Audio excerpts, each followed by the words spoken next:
Welcome to another edition of WMTV's Flat Hat Insider. I'm Lauren Stephenson. The College of William & Mary hosted its first LGBTIQ Pride Festival this past Friday. Several hundred people gathered in the Crimdell Meadow for music, a drag show, and other live performances. At the event, College President Taylor Reevely spoke about how far the fight for equality has come since he was a youth in the 1950s. Some audience members felt that although his presence and the speech was an important gesture, he said little on what still needed to be done in the fight for LGBTIQ equality. Nonetheless, the event garnered a very enthusiastic response from the community. Co-sponsors of the event included the Women's Studies Department, the Student Assembly, I Am W&M Week, the Ludwell Hall Council, the William & Mary Residence Hall Association, Voices for Planned Parenthood, and the Center for Student Diversity.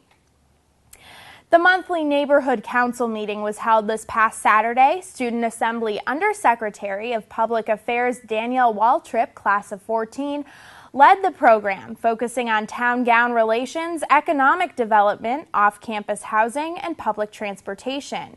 Williamsburg City Council candidate Ginger Craps, class of 88, also spoke at the meeting about her campaign, citing the importance of community as the college is forced to grow in size. You'll remember Craps was a guest on our March 23rd edition of the Flat Hat Insider.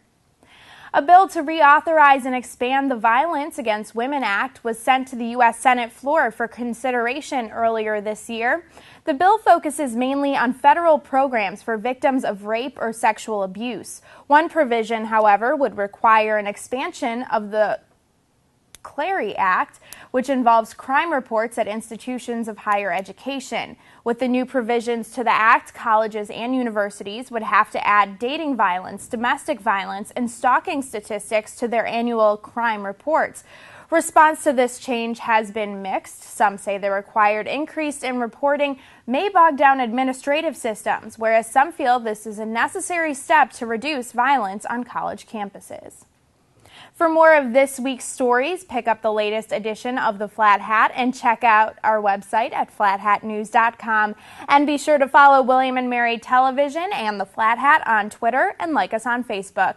We'll see you back here next week for another edition of The Flat Hat Insider.